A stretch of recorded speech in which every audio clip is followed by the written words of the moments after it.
이리 오너라 이리 오너라. 네, 제가 다 아시니까 이제 하루에 2개씩 보통 하는데 네.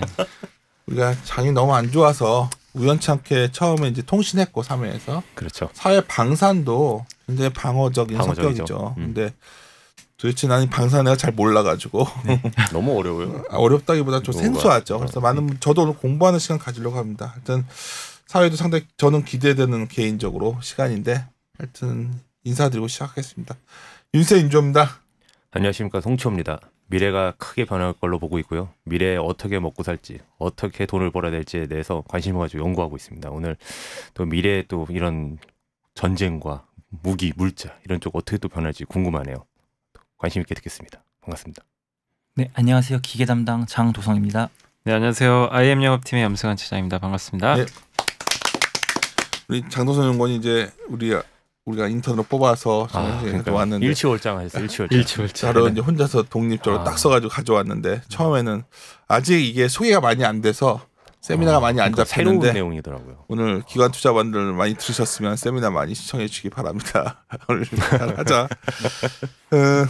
유비무한 해서 뭐 사실 이거 내가 이걸 메꾸도 얘기를 했어. 그랬더니 야 남북 평화의 시대에 무슨 그래서 이게 잘 모르고 국방비가 엄청 늘어나고 있더라고요. 자료를 네, 보면. 맞습니다. 네, 그리고 전시 작전권 횟수를 하면 이것도 국방비 증액 요인이고 네, 맞습니다. 전세가 갈수록 갈등 관계가 격화되다 보니까 무기 수출도 늘 것 같고 이거 우리가 탑픽이 하나 에어로스페이스 네. 주가 봤더니 단단하더라고. 그래서 나도 그냥 궁금해서 한번 들어보겠습니다. 그럼 시작하시죠. 이게. 저희가 그날 우연하게 장성 연구원 자료 나오고서 길에서 염차님 딱 마주쳤어요. 마주쳤는데 그날 마침 맞습니다. 트럼프가 그 일을 했었잖아요. 그거 있잖아요. 그 중거리 핵전력 조약 네. 그거 뭐 폐기한다고. 맞아요. 10월 22일 날 자료 나왔는데 또 그날부터 장 정말 머리 아파 죽겠는데 끄떡 없더라고. 방위산업체는 또. 그래서 일단 시작하시죠.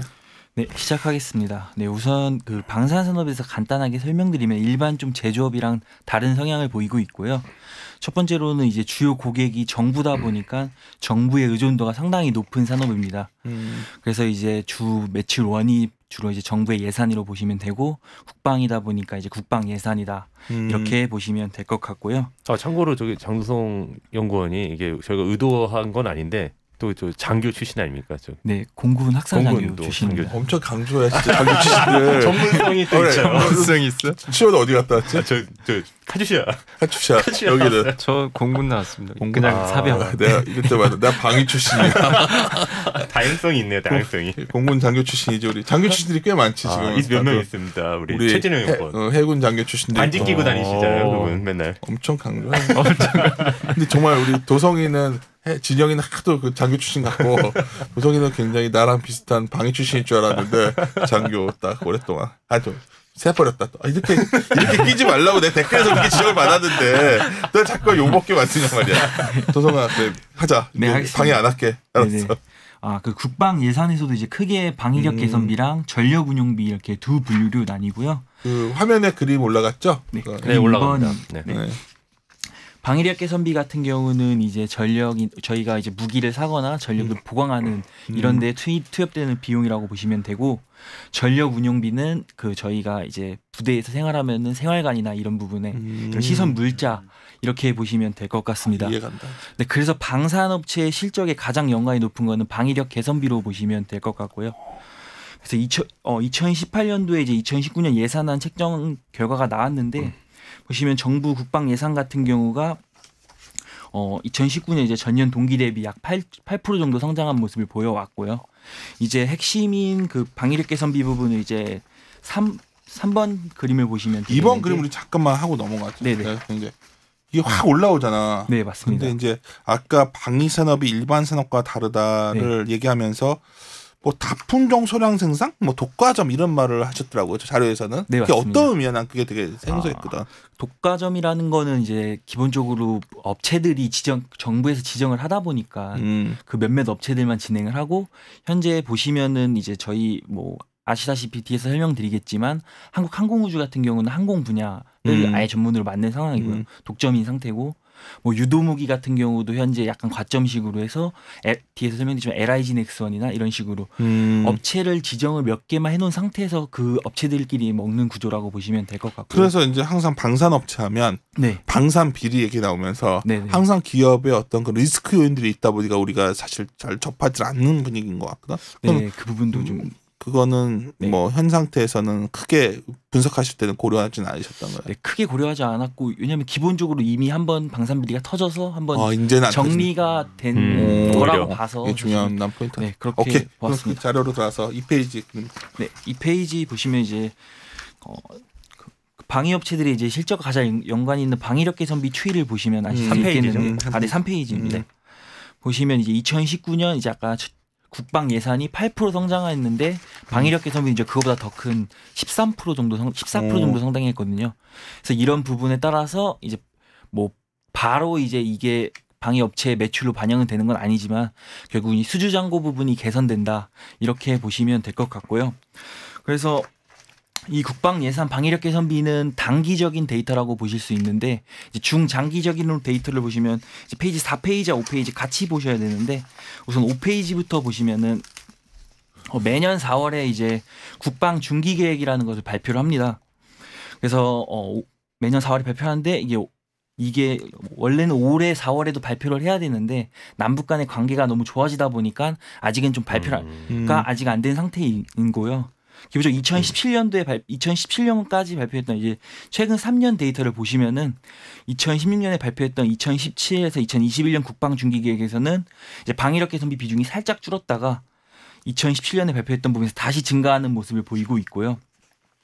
이게 이제 5년간의 그 국방 중기 계획에 대한 데이터이기 때문에 방위력 개선비가 어떤 추이로 움직일 것이다 이런 부분도 이런 부분도 이제 발표가 되는데 다시 페이지 4페이지로 넘어가셔서 보시면 이제 방위력 개선비 비중을 보시면은 2021년까지 약 37%까지 올라갈 것으로 이렇게 보고 있는 상황입니다. 그러니까 국방비에서 방위력 개선비와 전력 운영비가 이제 전력 운영비는 특히 먹고 자고 뭐 이런 월급 가지고 네. 이런 비용은 국방 기업 그 방산에 별 도움이 안 되는데 네, 맞습니다. 방위력 개선비가 이걸 결국 우리가 비행기도 막 사고 막 미사일 사고 막 이래서 올라가는 거야 이게 지금? 네, 뭐 2019년도 많이 올라온 거는 저희 최근에 F-35 도입한다는 부분도 포함이 되고 있고요.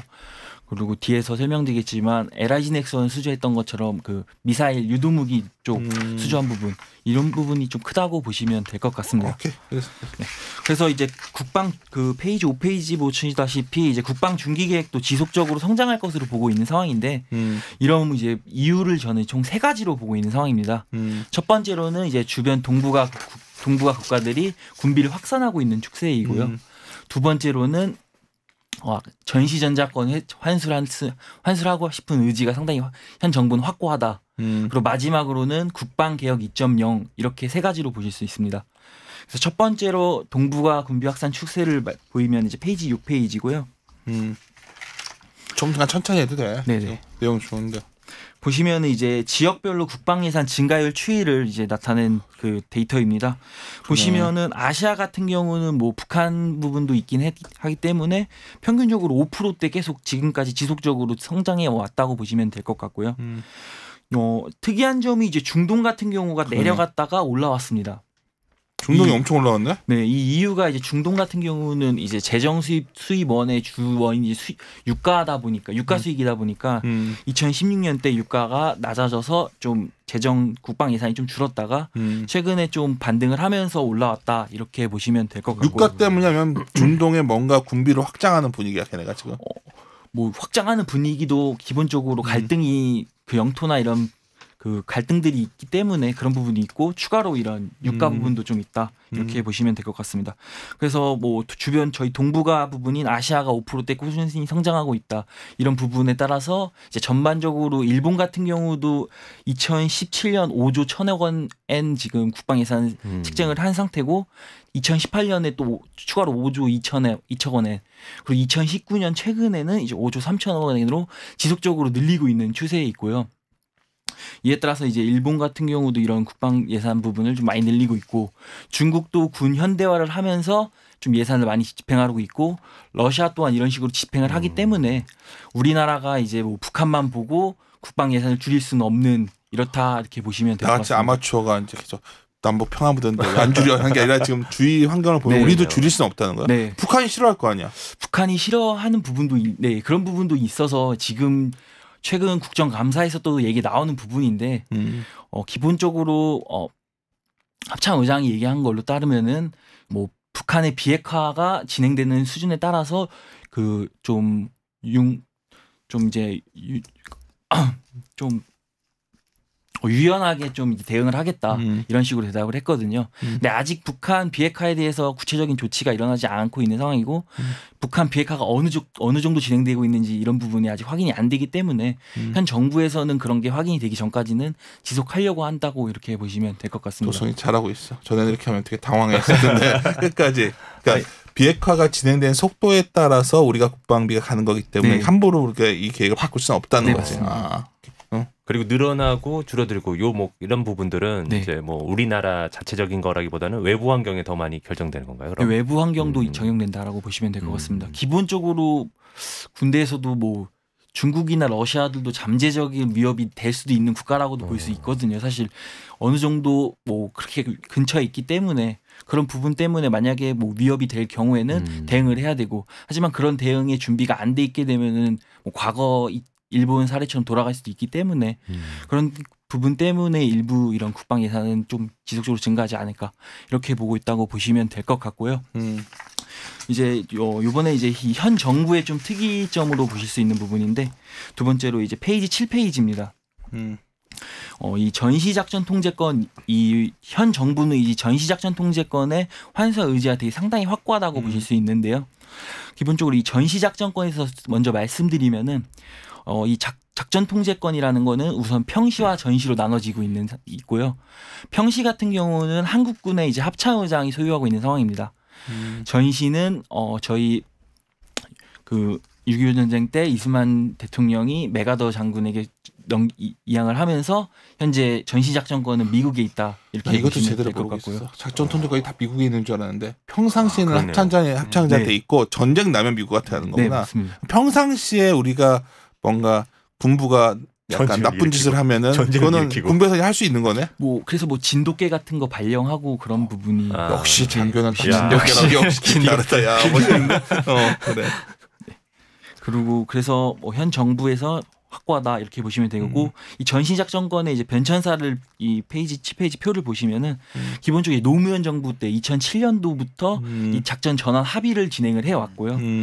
2017 점차적으로 기존에는 일정 시기로 뭐 2012년 내로 합의했다가 또 연장돼서 2015년 이런 식으로 계속 진행이 돼 오다가 2014년도에 이제 일정 시기가 아닌 조건으로 변경이 돼 버렸습니다. 이 일정 조건이 총 3가지로 나눠져 있는데요.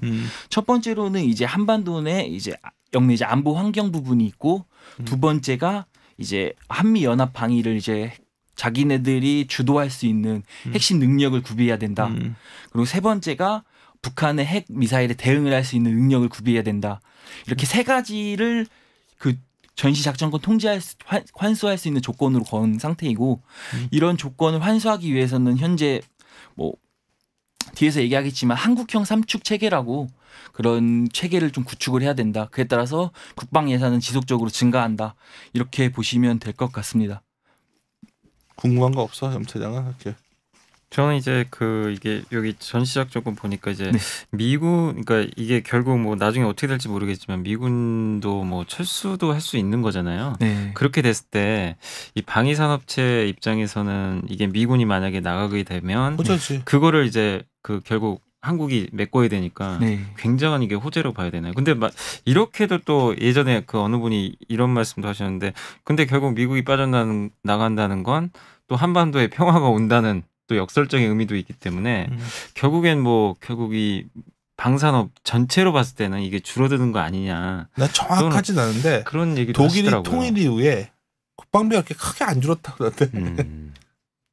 그래서 그거를 좀 어쨌든 좋게 봐야 되는 건가요? 미군이 만약에 철수하게 되면? 우선적으로 주한미군이 그 근시일 내에 철수하기는 좀 쉽지 않다고 저는 보고 있는 상황이고요. 네. 뭐 만약에 그렇게 되면은 뭐 그때 상황에 따라 좀 봐야 되지 않을까. 우리가 주식 투자 얘기하는 게 아니라 우리 갑자기 군비 너무 우리 도성이한테 여러 가지를 요구하는 것 같아. 그래서 세 번째 이제 국방개혁 부분 같은 경우 2.0? 네, 2.0 같은 부분은 뭐 여기 페이지는 잘 없지만 간단하게만 말씀드리면 이 국방개혁 2.0에 정부가 하려고 하는 그런 구체적인 계획들이 다 포함되어 있다고 보시면 될 것 같고요. 첫 번째로는 이 전시작전권 통제권 환수를 위해서 현재 유엔군 사령부 그 연합사령부가 그 사령관 자체가 미군인 상태이기 때문에 이 구조를 바꿔야 된다 생각을 해서 올해 12월까지 연합사령군 같은 미래 사령부를 지금 따로 구조 계획하려고 준비를 하고 있다고 발표가 된 상태에 있고요. 두 번째로는 이 국방개혁 2.0에도 나왔듯이 이 조건을 이제 구비하기 위해서는 그런 그 능력을 구비해야 되기 때문에 그 부분에 이제 삼축 체계를 조기 시현하겠다. 그래서 2020년대 중반에까지를 삼축 체계를 구축하겠다 하였는데 이제 2020년대 초반으로 좀 당겼다. 이렇게 보시면 될 것 같습니다. 삼축체가 뭐예요? 네, 그래서 이제 한국형 삼축 체계에 대해서 말씀드리려고 하는데 페이지 8페이지 그림 보시면 될 것 같습니다. 크게는 이제 총 3가지로 분류가 되는데요. 킬체인, 한국형 미사일 방어 체계, 그리고 대량 그 응징 보복 체계 이렇게 3가지로 보실 수 있고요. 킬체인 같은 경우는 북한이 미사일을 발사하는 징후를 포착을 해서 발사하기 전에 그 선점을 타격하는 그런 부분이라고 보시면 될 것 같고요. 한국형 미사일 방어 체계 같은 경우는 미사일이 이미 발사돼서 날아오는 부분을 요격하는 부분. 그리고 대량 응징 보복 체계 같은 경우는 이미 쏴서 이제 거의 전시 상황이 되기 때문에 북한 기억을 집중 타격할 수 있는 체제 이렇게 보시면 될 것 같고요. 뭐 대표적으로 킬체인에 이제 그 정찰 위성 부분이 포함된다고 보시면 정찰 위성이나 뭐 레이더 뭐 이런 그런 정찰 시스템 정찰 부분이 포함된다고 보시면 될 것 같고요. 한국형 미사일 방어 체계가 좀 핵심인데. 페이지 9페이지 보시면은 네, 한국형 미사일 방어 체계 같은 경우는 이제 총 고도로 이렇게 분류를 해 놓습니다. 그래서 고고도 같은 경우는 저희가 잘 아는 사드가 대응을 한다 보시면 될 것 같고요. 중고도 같은 경우는 LSM이라는 한국형 사드 지금 개발 중인 게 대응을 하고 그 중간층은 MSM이라고 해서 LIG 넥슨이 9월에 공시했던 철매2 성능 예상 양산 사업 그 부분이 하고 이제 마지막으로 저고도 부분이 이제 패트리어트 부분이 담당한다. 이렇게 보시면 네. 이렇게 보시면 될 것 같습니다. 그래서 기본적으로 국내 방산업체들이 해당하는 부분이 이제 KMD 부분이고요. 이 KMD 부분에서 SM 같은 경우가 이제 또 두 분류로 나뉘는데 대항공기용으로는 이제 LIG 넥슨이 진행을 하고 있고 대탄도탄용은 이제 주 하나 쪽에서 진행을 하고 있다. 이렇게 보시면 될 것 같습니다. 야, 근데 이거 내가 미사일 방어 체계는 네. 북한 계속 같은 말이 반복인데 네. 북한이랑 사이가 좋아져. 그럼 핵을 폐기했어. 미사일 방어 체계 필요 없는 거 아니야? 그래도 이제 잠재적은 어떻게 될지는 모르기 때문에 북한이 되게 싫어하지 않을까? 아니, 너무 내가 미안하다. 듣다 보니까 이런 것 같아요. 듣다 보니까 이제 3가지 조건을 걸었잖아요. 조건을 내용을 들어보니까 그 시점에 한국 정부가 요청을 한 조건 같아요. 왜냐하면 내 스스로 자주 국방을 할 수 있는 수준까지 되기 전에는 조금만 미루자.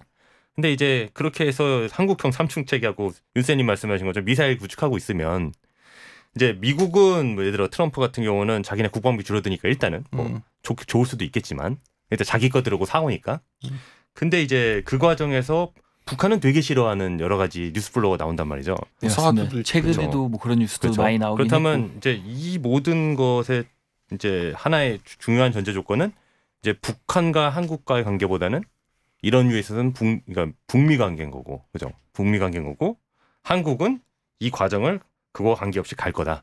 뭐 이런 생각이신 거죠? 네, 그렇게 보고 있다 보시면 될 것 같습니다. 진행은 하는 거구나 계속. 네, 그래서 뭐 최근에도 뭐 SM 같은 경우가 이게 4월에 시험 발사를 원래 하기로 했는데 청와대에서 이제 하려고 했다가 약간 북한이랑 사이가 좋아지다 보니까 이걸 좀 미뤘고. 그래서 뭐 국외에서 발사까지 고려한다 하는 거 보면은 그럼 이 회사들 개발해놓고 팔지 못하면 어떻게 되는 거야? 그렇게는 절대 안 되는 게 기본적으로 엠센 같은 경우 이제 성능 개량 양산 사업을 다 이미 다 계약을 체결을 했기 때문에 쭉 이루어질 것으로 저는 보고 있다 이렇게 보시면 될 것 같고 정부에서도 또 추가적으로 이 KMD 같은 경우는 공격용이 아닙니다. 미사일 요격하는 용이기 때문에 어느 정도 그 부분은 또 잘 설명이 되면은 그러니까 뭐 체계 중에 킬체인, KMD 그리고 아까 말한 KMPR이 있는데 KMPR 같은 경우만 공격이기 때문에 그 부분은 좀 조정이 될 수 있겠지만 나머지는 지속적으로 진행되고 합참의장 쪽에서 합참의장이 그 국정감사에서도 얘기했듯이 북한 비핵화가 되는 거에 따라서 유연하게 진행하겠다 하기 때문에 아직은 뭐 북한 비핵화에 대해서 완전 진행되는 것도 없고 그리고 또 현 대통령께서도 그 북한 비핵화는 이제 100% 비핵화를 의미하기 때문에 그런 부분 때문에 아직까지는 좀 이렇게 섣불리 중단되다 이렇게 되지는 쉽지 않다 이렇게 보고 있다고 보시면 될 것 같습니다. 그래서 뭐 이런 KMD 이런 부분이 이런 사업을 시작을 하면은 결국은 이 해당 업체들 뭐 LIG넥슨이나 주하나 이런 쪽에서 수주를 하고 그런 부분에서 수주 환경이 좀 개선된다 이렇게 보시면 될 것 같고요. 그 뒤에 페이지 11페이지 같은 경우는 제가 이제 10페이지는 왜 생각했어? 네. 11페이지 같은 경우는 이제 제가 향후에 뭐 지금 진행되고 있긴 하지만 뭐 주요로 볼 프로젝트로 해서 넣어놓은 거라고 보시면 될 것 같고요. TICN 총 그런 프로젝트가 총 3개가 있습니다. 첫 번째가 이 TICN이 있고 두 번째가 IFF 성능 개량 사업 그리고 세 번째가 LSTEM 이 셋 다 이제 사업 규모가 약 1조 이상이기 때문에 좀 큰 프로젝트들이기 때문에 좀 눈여겨볼 필요가 있다 이렇게 보시면 될 것 같고요. 첫 번째로 이제 TICN 체계부터 말씀드리면은 기존에 스파이더 통신망 이거 통신망 체계라고 보시면 되겠습니다. 그래서 기존에 스파이더라는 통신망 체계가 있는데 이 통신망 체계가 좀 노후화되어 있기 때문에 이걸 개선하는 사업이라고 보시면 되고 이 TICN 체계를 구축함으로써 이제 고속으로 대용량으로 이제 무선 중계 전송이 가능한 그러니까 적시적소의 그 모든 육해공군이 서로 의사소통이 가능한 그런 체계라고 보시면 될 것 같고요. 이거는 2016년부터 해서 2024년도에 끝날 예정입니다. 총 사업 규모 약 5.4조 정도 되고요. 총 크게 분류를 나누면 총 뭐 전송 이동 통신 체계랑 뭐 다양한 체계 부분이 보안 관리 체계 그리고 망 관리 체계 이렇게 있는데 이 부분은 한화 시스템에서 담당하고 있는 상황이고요. 대용량 전송 체계 같은 경우는 휴니드가 담당하고 있고 그리고 전투 무선 체계 같은 경우 LIG넥슨이 하고 있어서 이 해당 업체 같은 경우 현재 매출이 안정적으로 지속 나오고 있다 이렇게 보시면 될 것 같습니다. 휴니드 같은 경우는 현재 이 매출이 거의 대다수를 차지하고 있는 상황이고요. 그렇게 그다음에? 보시면 될 것 같고요. 두 번째가 이제 페이지 11페이지인데요. 이 피하 식별 장르 성능 개량 이제 사업입니다. 이거는 뭐 아직 어떻게 진행되고 있고 언제 하는지 얘기는 안 나왔는데 대략 올해 말이나 내년쯤에 입찰을 이제 시작할 것이라 보고 있고 사업 규모가 약 한 2.2조 정도 된다 이렇게 보시면 될 것 같습니다. 간단하게 이제 피하 식별 장비에 대해서 말씀드리면은 이 피하 식별 장비 이게 모드 1부터 발전해서 지금 모드 4까지 발전된 상태이고요. 즉 이 피하 식별 장비가 우군인지 적군인지 구분할 수 있는 체계라고 보시면 될 것 같고요. 현재 모드 4가 개발되어 있는 상태입니다. 근데 최근에 이제 미군 같은 경우는 2020년 7월까지 모드 5로 다 성능 개량을 하겠다고 발표를 한 상태이고요. 근데 한국군은 현재 모드 4 지금 사용하고 있는데 만약 저희가 이제 일반적으로 1년에 2번 미군이랑 연합훈련을 진행을 합니다. 그 진행을 하는데 모드가 체계가 달라지면은 결국 훈련의 효율성도 떨어지고 그런 부분 때문에 결국 이 피하 식별 장비 성능 개량도 이제 필수적으로 진행될 것이다. 모드가 보시면 될 거고요. 모드가 이제 네. 저희 피하 식별 띠 같은 거라고 보시면 될 것 같습니다. 그래서 매일매일 일정 번호를 달고 뭐 항공기나 뭐 유도 무기 쪽에 해당되는 거여서 이 똑같은 거를 타고 있으면은 우군이고 뭐 다르면은 적군이다 이런 식으로 판단할 수 있는 그런 체계라고 보시면 될 것 같습니다. 그래서 그 부분에 따라서 이 미군이 이제 2020년 7월까지 모드 5로 다 개량을 하기 때문에 국내도 개량은 필수적인 부분이고요. 그래서 현재 입찰 진행 이제 계획하려는 업체들은 이제 현재 총 이게 3개 한화 시스템, LIG넥슨, 한국항공우주 이렇게 이제 해외 기업들이랑 컨소시엄에서 진출할 준비를 하고 있다. 이렇게 보시면 될 것 같습니다. 국방은 확실히 미국이랑 독과점이네. 여러 가지로 연결돼 있네요. 독과점이네. 네. 그러니까 우리나라 이런 회사들이 그러면 이게 독자적으로 하기는 좀 어렵나요? 이게 기술력이? 기본적으로 이게 그래서 방산산업에만 있는 용어인데요. 절충금역이라고 해서 저희가 F-35나 이런 무기들을 도입을 해주면은 도입하면서 그 기술을 알려주거나 이렇게 인수인계 해주듯이 이렇게 알려주는 식으로 저희는 그걸 배우고 저희만의 무기를 더 이렇게 만들어가는 과정이다. 이렇게 보시면 될 것 같습니다. 그거 얘기해 주신 김에 그러면 아까 9페이지에서 네. 이제 그 KAMD 얘기해 주시면서 이제 기업별로 말씀 주셨잖아요. 네. 아까 윤세님도 그래서 저도 놀랐는데 사드가 최고 이제 넓은 먼 거리에서 하는 거는 이해가 가요. 근데 네. 이제 가장 또 근접거리는 여전히 미국에 있고 네. 중거리만 이제 보니까 이제 아마도 말씀하신 딱 그 과정이네요. 이제 가르쳐 주고 도입하고 기술 넘어가고. 근데 뭐 과거의 뭐 히스토리야 어떻게 됐건 간에 그러면 앞으로도 그러면 이런 식으로 미국한테 계속 도입을 하고 이제 그 다음에 어느 정도 미국이 지금 하고 있는 뭐 패트리어트가 됐든 뭐가 됐든 이런 것들을 계속 방산 기업들이 이제 잠재적인 수준 물량이 늘어난다고 해석을 해야 되는 거예요. 뭐 뒤에도 나와 있긴 한데 아직 국산화된 그 무기들이 아직 많이 국산화율이 상당히 낮은 상태입니다. 그래서 뭐 중장기적으로 이런 식으로 진행이 되면은 국산화율을 올리면서 방위 업체들도 좀 수혜를 보지 않을까 이런 부분도 또 낮은 편이다 아직은. 네, 아직은 특히 항공 부분이 상당히 낮다라고 보시면 될 것 같고요. 네, 이렇게 보시면 될 것 같습니다. 그래서 이제 제가 맨 처음 앞부분에 얘기한 부분은 이제 국내 방산산업 부분 말씀드린 거고요.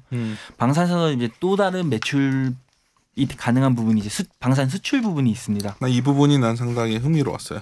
네, 그래서 그림 12번 보시면은 페이지 12번 보시면은 2008년부터 2017년까지 이제 방산물체 수출 금액 데이터인데요.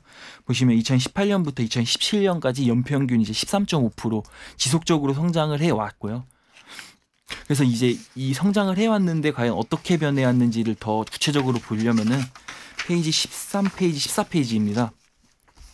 13페이지 보시면은 13페이지 보시면은 기본적으로 탄약 총포가 상당히 높은 비중을 지속적으로 차지해 왔었고요. 탄약. 네. 우리나라 총 수출하는 거였어 보니까. 그렇네요. 총알이라. 탄약 이런 부분이 왔다가 최근 들어서 이제 기동 화력이 47.1%까지. 기동 화력 같은 경우 이제 자주포나 이런 전차 이런 부분인데 2013년까지 이쪽이 좀 더 고부 가치 아닙니까? 네, 그래서 그렇죠. 고부가 가치로 진행이 되고 있어서 이 부분은 이제 국내 방위 산업의 제품의 이제 경쟁력이 좀 제고되었다는 것을 의미한다 이렇게 보시면 될 것 같고요. 어떤 기업이 하는지도 저희가 알 수 있나요? 뭐 대략적으로 아직은 뭐 전차 이런 부분은 아시다시피 뭐 로템 부분 현대 로템 K2 전차 하고 있고. K9 자주포 같은 경우는 하나 에어로스페이스에서 하나 지상방산 그리고 뭐 반갑차 부분도 하나 디펜스 이렇게 하고 있다라고 보시면 될 것 같습니다. 그래서 이제 또 지역별로는 어디에 좀 많이 수출되어 있는지를 보시면은 기존에는 이제 중동이나 아시아 쪽으로 상당히 많은 비중을 차지하고 있다가 최근 들어는 좀 소폭이나마 좀 다각화되고 있다. 하지만 여전히 중동 아시아가 약 한 70~80%로 저희 국내 방위 업체들의 좀 익스포저가 크다라고 보시면 될 것 같고요. 그래서 이게 근데 되게 편차가 좀 심하네요 매년. 그러니까. 네. 이게 폭이 수출이 진행되다 보니까. 그러니까 이게 매년 또 뭐 비슷한 금액을 이렇게 나라들이 수입하는 게 아니라 이게 주 고객이 정부다 보니까 그 수요가 좀 방산이다 보니까 수요가 좀 불규칙적인 부분은 좀 있습니다. 이 차트만 보면 14년도 이후로는 좀 머리 아픈 차트였네요. 네, 한동안 이게 좀 그쵸 변동이 컸던. 변동이 좀. 그래서 이제 글로벌적으로 이제 방산 산업이 어떻게 아까 말했던 유가 올라가면 중동 애들이 막 국방비 예산 늘리니까 무기 많이 사주고. 네, 맞습니다. 그 얘기 같은데 지금 보니까. 네, 유가 낮으니까 못 산 거고. 받아쳤을 때 저 시장한테 그래. 돈이 있어요. 그러네요. 16년도 돈이 없으면 돈이 없어서 외교로 해결해야죠. 네. 그래서 뭐 페이지 15페이지는 이제 주요 무기 수입국인데 수출국 간단하게 말씀드리면 뭐 다 아시다시피 방산 선진국은 뭐 미국이나 유럽 국가들이 해당이 된다고 보시면 될 것 같고요. 주요 무기 수입국 같은 경우 보시면은 아시아랑 중동이 약 70% 상당히 높은 비중을 차지하고 있습니다. 중국이 우리한테 무기를 수입해가? 이거는 그 국내 대상이 아니라 전체 무기 수입국 대상. 전체로. 전체. 네네. 전 세계에서? 네, 전 세계 무기 수입국. 야, 전 세계 사우디아라비아 이렇게 많이. 네. 왜냐하면 얘네는 자기네 개발 능력이 아직은 없기 때문에 다 사오는 그럼 거예요. 미국이 막 사우디 괴롭혀가지고 무기 팔고 이러는 거구나. 이 차트만 봐도 지금 저 G2의 대결에서 누구 편에 들어야 되는지 방산업체 입장에서는 한쪽으로 쏠려 있네요. 친미해, 친미. 이집트는 왜 이렇게 많이 있어? 이 나라는 뭐 중동 쪽 분들이 다 좀 이런 부분 약간 영토 분쟁이나 좀 그런 부분이 많다 보니까 많다라고 보시면 뒤에 그림을 넣어놨네, 뭐 유가랑 네. 국방예산이랑. 네, 그래서 뭐 보시면은 페이지 16페이지 보시면 이제 유가랑 국방예산 상당히 높은 그림을 확인할 수 있는데요. 그래서 기본적으로 유가가 빠질 때는 국방예산이 감소했다가 지금 소폭은 반등을 해서 지금은 이제 그 수준보다 높기 때문에 앞으로 좀 올라가지 않을까 이렇게 보고 있다라고 보시면 될 것 같고요. 또 이제 중동 같은 경우는 그 종교 쪽에서 종파 분쟁이 상당히 심합니다. 대표적으로 아시다시피 사우디랑 그쵸. 이란 같은 경우가 뭐 현재 순이랑 카타르 시아. 부분, 순위파랑 시아파, 카타르 사건도 또 결국은 큰 관점으로 보면 둘 때문에 이루어진 거고. 시리아도 그렇고 다 네, 그렇죠. 시리아도 그렇고 그런 식으로 되기 때문에 결국은 이런 부분 때문 이런 영토 분쟁 부분 때문에 그 중동 국가들이 국비 예산도 올라가고 무기도 많이 사가고 이렇게 있다고 보시면 될 것 같고요. 뭐 아시아 같은 경우는 뭐 여기 나와 있진 않은데 간단하게 말씀드리면은 아시아도 좀 인도가 지금 12%로 많이 하고 있지 않습니까? 인도 같은 경우가 주변국들이랑 다 영토 분쟁이 다 있습니다. 뭐 방글라데시아도 있고 일부적으로 다 이런 부분이 있기 때문에 그런 부분 때문에 중국의 네, 순회분들은 싫어하시지만 잠재적으로는 중국 근처에 있는 나라들도 네, 약간 그 이슈에 노출돼 있네요. 그렇게 보입니다. 그리고 뭐 아시다시피 중국 같은 경우는 최근에 아시다시피 남중국해 분쟁이라 해서 동남아시아 국가들 여러 국가들이랑 그 일부 섬 때문에 그 예전에 알기로 그 남중국해 부분에 상당히 많은 지하 자원들이 있었다고 해서 그 부분을 좀 이제 쟁취하기 위해서 이런 분쟁을 하지 않나 다들 이렇게 보고 있고요. 이 분쟁 같은 경우는 이제 2016년도에 재판에서 중국이 패소를 했음에도 불구하고 중국이 지속적으로 이제 남중국해 쪽에서 대규모 군사 훈련을 하면서 좀 무력 시위를 하고 있다 이렇게 보시면 될 것 같습니다. 이런 부분 때문에 이제 동남아 쪽도 그 방산비 그 국방 예산이 늘어나고 그런 무기 수입을 많이 하고 있다라고 보시면 될 것 같고요. 그래서 국내의 매출 비중이 높은 이 두 지역에 이런 국방 예산 추이가 늘어나면 늘어날수록 국내 업체에게는 좀 수출할 수 있는 환경이 되지 않을까. 좀 수출을 가능하고 더 이런 부분이라고 보시면 될 것 같습니다. 그래서 이제 4개 기업을 분석해 주셨어요. 네, 맞습니다. 내가 들었던 말은 항상 항공우주만 갖고 그 방산에서 하면 들었었는데 내가 장도성 연구원 갖고서 자료에서 제일 제가 좀 독특했던 거는 탑픽이 어쨌든 간에 장도성 연구원이 하나 에어로스페이스였거든. 네, 맞습니다. 이 회사가 상당히 좀 궁금한데 이거 얘기 좀 해주시죠. 네, 하나 에어로스페이스 말씀드리면은 하나 에어로스페이스는 이제 사업부가 상당히 많습니다. 그러니까 자회사가 상당히 많습니다. 크게 분류를 하면은 자체 사업인 항공 엔진 사업부가 있고요. 그 다음에 이제 방산 3사 지금은 이사가 됐죠. 왜냐하면 최근에 지상방산이랑 디펜스가 흡수합병을 하면서 이사돼서 그 하나 지상방산이랑 하나 디펜스 그리고 하나 시스템 이 방산 자회사가 있고요. 그리고 이제 비방산 분야로 아시다시피 이제 하나 테크인 CCTV 만든 하나 테크인 그리고 하나 파워 시스템 같은 경우 유압기 만든다고 보시면 돼요. 공장 부분에 사용되는 그리고 하나 정밀기계 같은 경우는 칩 마운터에서 반도체 그 칩 올리는 장비 이렇게 좀 상당히 많이 다양화되어 있다라고 보시면 될 것 같고요.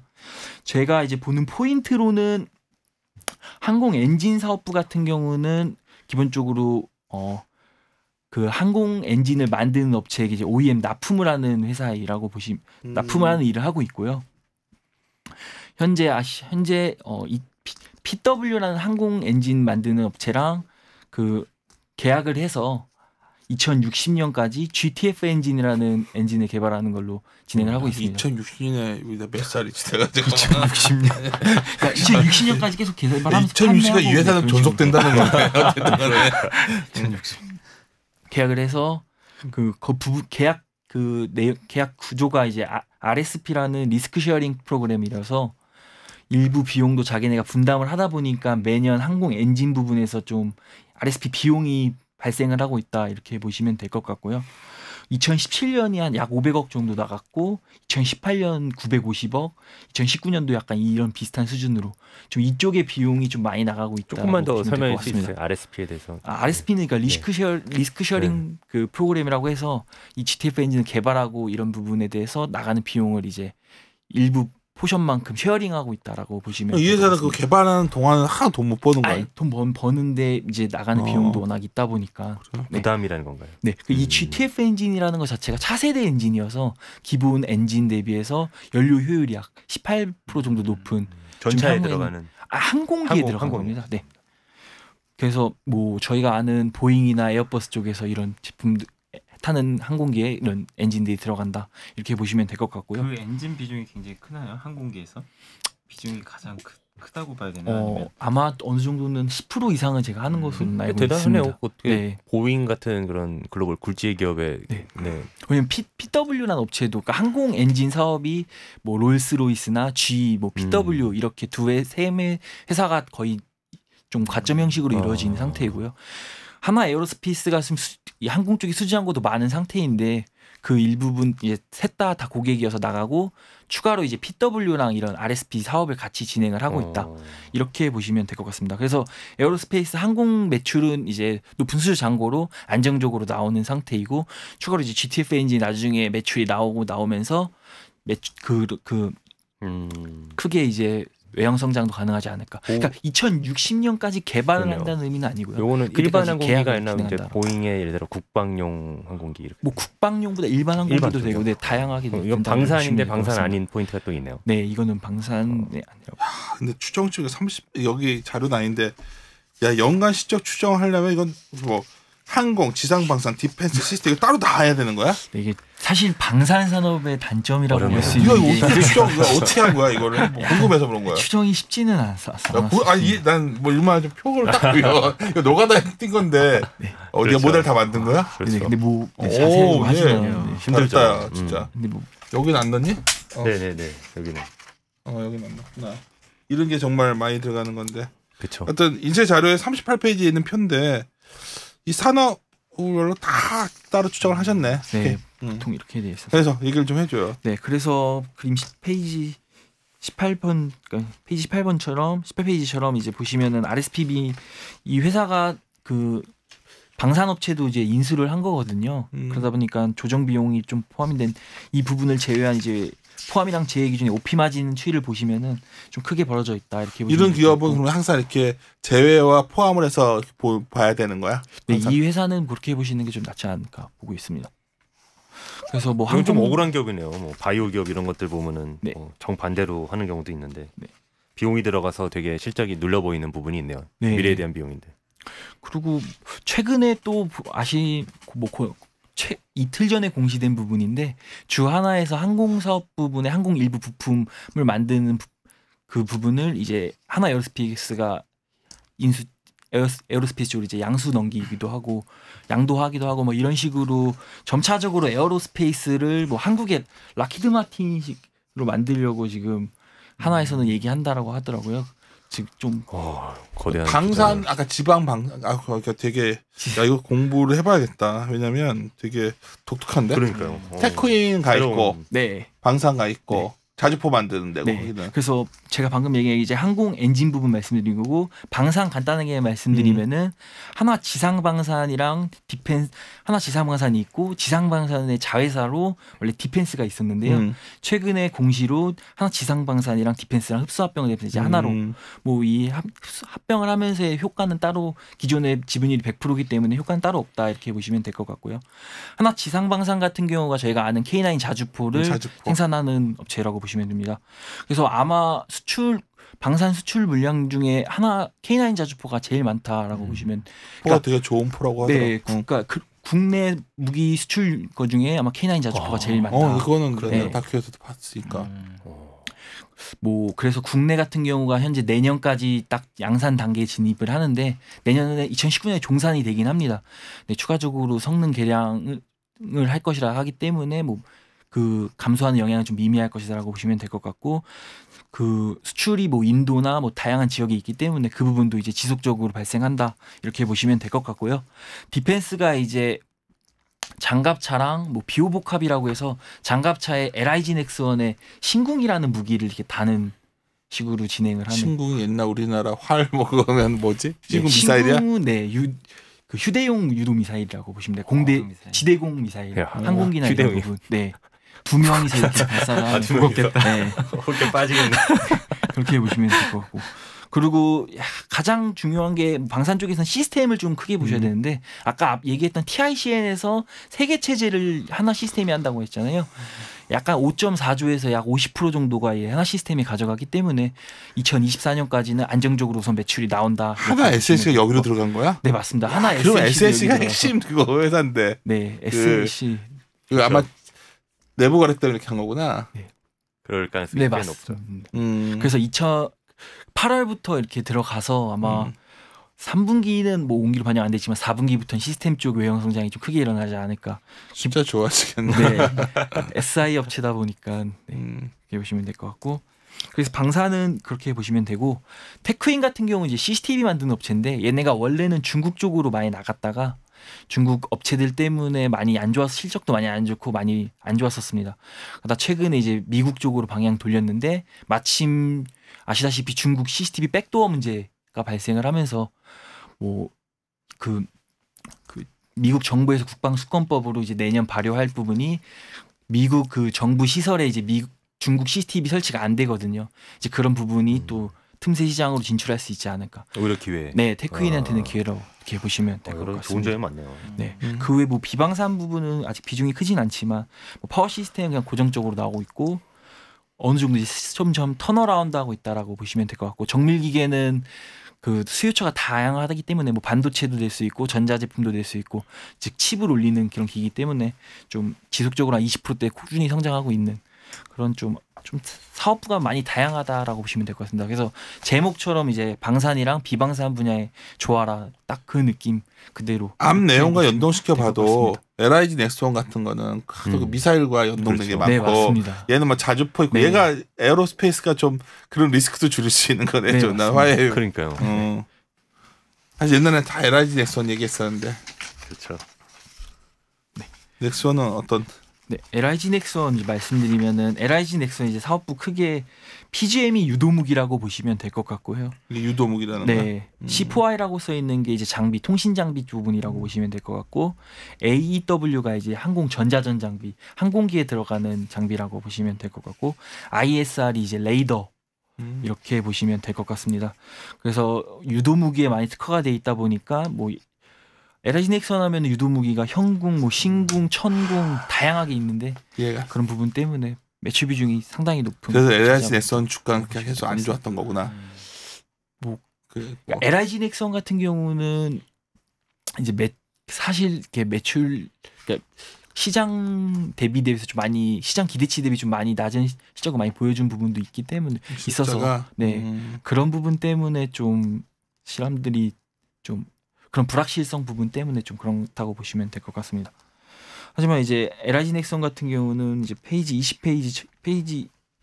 20번처럼 이제 한국형 삼축 체계에 이제 좀 많이 들어갔는데 한국형 삼축 체계 예산안이 이제 2019년에 17%로 크게 늘어나면서 이 부분에는 수혜가 있을 것이다. 그래서 9월에 공시한 것도 보시면은 철매투 성능 개량 사업도 약 4천억짜리인데 그거 수주 공시했고 그러면서 페이지 21페이지 보시면은 3분기 수주 잔고가 좀 많이 올라오는 그림을 확인하실 수 있습니다. 그것도 어차피 뭐 건설 조선처럼 수주 베이스니까. 네, 다 방산 수주 베이스여서. 방사는 그럼 수주 베이스 인식할 때 네. 원가 같은 게 그래도 독점이가 이렇게 막 마진 안 좋게 저가 수주하고 이런 데는 아니지.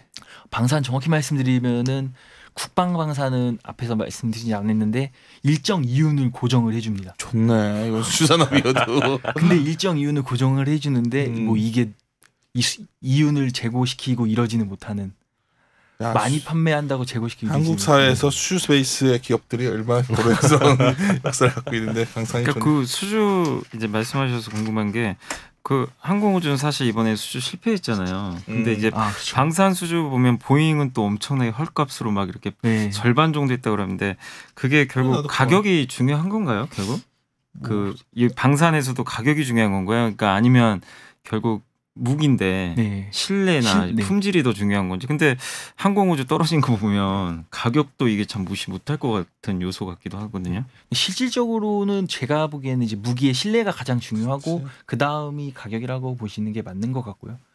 보잉도 워낙 락히드 마틴이랑 항상 미국 그 전투기 두 회사가 다 납품을 하거든요. 그러다 보니까 어느 정도 제품의 신뢰성이 인증이 되지 않았을까. 그리고 하나 얘기하기로는 그 미국 내에서 트럼프 대통령이 미국에서 이제 일자리 창출이나 이런 부분을 좀 많이 생각을 하기 때문에 미국 내에서 생산하는 걸 좀 원하다 보니 보잉 쪽이 좀 우세하다 이런 언론 부분도 좀 확인했었다고 보시면 될 것 같습니다. 자연스럽게 항공우주를 마지막으로 네. 아니다 하나 더 있구나. 네, 항공우주 뭐 말씀드리면은 페이지 22페이지고요. 매출 사업부가 총 3가지 사업부로 나눠져 있습니다. 군수 사업부 같은 경우는 저희가 아는 수리온, 뭐 마린온 이런 헬기가 있고 국내에 뭐 납품하는 뭐 전투기 지금은 뭐 다 납품이 완료가 되었지만 그런 부분이 있고, 그러니까 주 고객이 정부라고 보시면 될 것 같고요.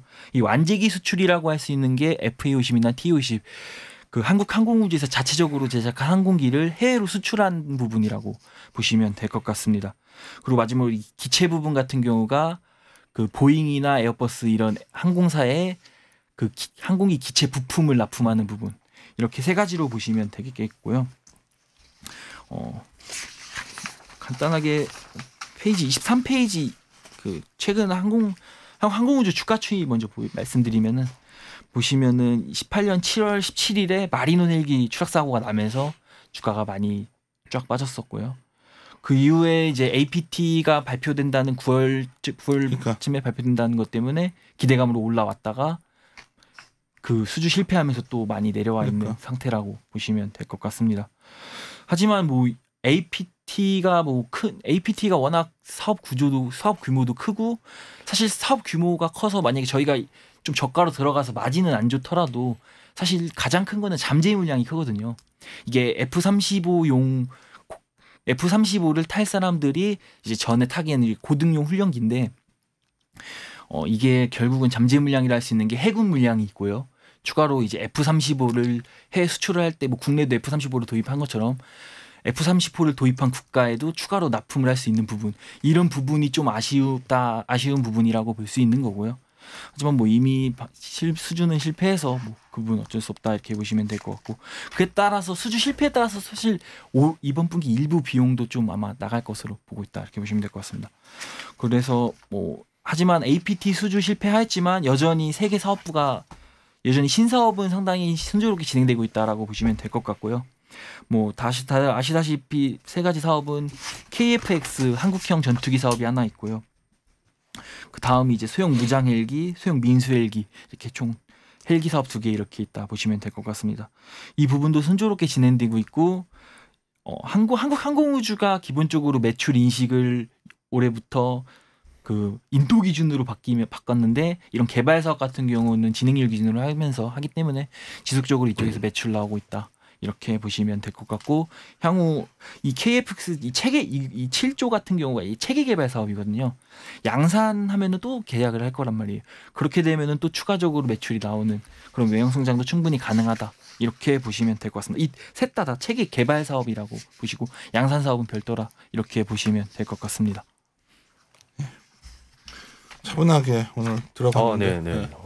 어떻게 홍채영원은 저도 미리 한 줄 평 하나 드리면 오랫동안 공부해온 조선건설 대비해서 뒤질 거 없는 수준 사람이다. 2026년까지 지금 베너티가 되고 64년이 아까 그런 것들이 있는 사람이잖아요. 이거 분명히 이 안에서 보석이 나올 수 있을 거라 생각합니다. 네, 저도 이제 그냥 방산하면 뭐 다들 그러실 거예요. 그냥 북한과 이게 좋아지는데 이거 뭐 뻔한 거 아니냐, 답 나왔는. 근데 오늘 뭐 듣고 저도 좀 공부해 보니까 사실 그걸 떠나서 또 계속 좀 글로벌하게 보면 이게 긴장 관계가 계속 이어지고 있잖아요. 특히 뭐 중국도 그렇고. 근데 아까 또 그 장도수 연구원님 얘기대로 방위력 개선비, 그것도 오늘 처음 안 내용인데 이게 전 세계적으로 좀 계속 그 주요 국가들이 이렇게 늘리고 있다는 거 보면 결국 이렇게 수출 많이 하는 한국 방산업체는 계속 눈여겨봐야 되지 않나, 그런 좀 저도 생각을 해봤습니다. 사실 제가 얼마나 이 그 방산 업체들이 스터디가 좀 적은 편인 게 자료들도 적고 제가 참고할 게 그렇죠. 적었는데 오늘 들으면서 굉장히 생소하다. 하나 에어로스페이스는 상당히 독특하다. 낯설다. 마음에 든다. 근데 또 하나는 이게 우리가 전쟁이라는 게 결국은 경제력이 되거나 네. 기술력이 되거나 이 두 가지가 관건을 한다고 우리 방위 출신이 말을 해서 좀 그럴 텐데 사실 우리가 옛날에 어떤 책에서 봤지만 1차 세계대전이라는 게 결국 화학자들의 전쟁이었다. 독가스로 인해서 2차 세계대전은 물리학자의 전쟁이었다. 오늘 듣다 보니까 어쩌면 통신 우리 3부에서 그렇죠. 통신 무슨 그렇죠. 뭐 통신. 레이더 뭐 이런 전쟁의 시대로 가고 있구나. 그거를 결국 우리나라의 어떤 업체들이 하고 있는 게 어떨까 생각을 보는. 그렇네요. 하여튼 그런 게 막 하나 에어로스페이스도 뭐 그런 영역들을 상당히 하는 거 아니야 지금 막 보니. 네. 그렇죠. 장소영 군도 한 줄 평해 주셔야죠. 네, 마지막으로. 한주평 방산업 산업. 방위 산업을 이제 보실 때 이제 국방 산업 같은 경우는 이제 정부 정책이 워낙 중요하다 보니까 그 부분을 좀 지속적으로 모니터링하는 게 좀 좋다 이렇게 보시면 될 것 같습니다. 지금 사도 돼? 네, 하나 에어로스페이스는 괜찮다고. 아, 네. 보시면 이게 될것 포인트인 것 같습니다. 같아. 그러니까. 내가 오늘 네. 듣다가 미사일 방어 체계는 별로 많이 안 할 것 같은데 그 회사는 별로인 것 같고 LIG 넥스원 이런 데보다는 확실히 하나 에어로스페이스가 섹시한 것 같아요. 그렇죠. 오늘 다들 고생하셨고 마무리 짓도록 하겠습니다. 네. 이리 오너라! 이리 오너라!